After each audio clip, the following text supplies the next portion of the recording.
Honest ಆಗಿ ಹೇಳ್ಬೇಕಂದ್ರೆ starting ಈ ಕಾಕ್ರೋಚ್ ಜನತಾ ಪಾರ್ಟಿ ನೋಡ್ಬಿಟ್ಟು ನಾನ್ ಯಾವ್ದೋ ಮೀಮ್ ಪೇಜ್ ಅನ್ಕೊಂಡೆ. ಆದ್ರೆ ಇದೆಷ್ಟು ವೈರಲ್ ಆಯ್ತು ಗೊತ್ತಾ? ಫ್ಯೂ ಡೇಸ್ ಅಲ್ಲಿ ಮಿಲಿಯನ್ಸ್ ಆಫ್ ಪೀಪಲ್ ಫಾಲೋವರ್ಸ್ ಆದ್ರು.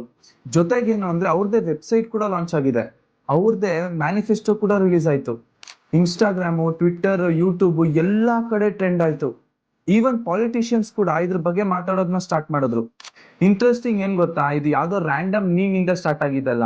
ಚೀಫ್ ಜಸ್ಟಿಸ್ ಕಾಂಟ್ರವರ್ಷಿಯಲ್ ಮೇಲೆ ಇಂಟರ್ನೆಟ್ ಅಲ್ಲಿ ಔಟ್ರೇಜ್ ಕ್ರಿಯೇಟ್ ಆಯ್ತು. ಆಮೇಲೆ ಕಾಕ್ರೋಚ್ ಜನತಾ ಪಾರ್ಟಿ ಕ್ರಿಯೇಟ್ ಆಯ್ತು. ಇನಿಷಿಯಲಿ ಇದು ಜೋಕ್ ತರ ಸ್ಟಾರ್ಟ್ ಆಯ್ತು, ಆದ್ರೆ ಮಿಲಿಯನ್ಸ್ ಆಫ್ ಯೂತ್ ಇದು ಕನೆಕ್ಟ್ ಆದ್ರು. ಆಕ್ಚುಲಿ ಇಂಟ್ರೆಸ್ಟಿಂಗ್ ಪಾರ್ಟ್ ಇಲ್ಲಿರೋದು ಏನಂದ್ರೆ, ಅವರು ಕಾಕ್ರೋಚ್ ಸಿಂಬಲ್ ನೇ ಏನಕ್ಕೆ ಚೂಸ್ ಮಾಡಿದ್ರು ಗೊತ್ತಾ? ಏನಕ್ಕಂದ್ರೆ ನಾವು ಕಾಕ್ರೋಚ್ ಎಲ್ಲಾರು ಏಟ್ ಮಾಡ್ತಾರೆ, ಅದನ್ನ ಸಾಯ್ಸಕ್ ಟ್ರೈ ಮಾಡ್ತಾರೆ, ಆದ್ರೆ ಅದು ಹೆಂಗಾದ್ರೂ ಸರ್ವೈವ್ ಆಗ್ಬಿಡುತ್ತೆ. ಎಕ್ಸಾಕ್ಟ್ಲಿ ಇವಾಗಿನ ಯೂತ್ ತರ.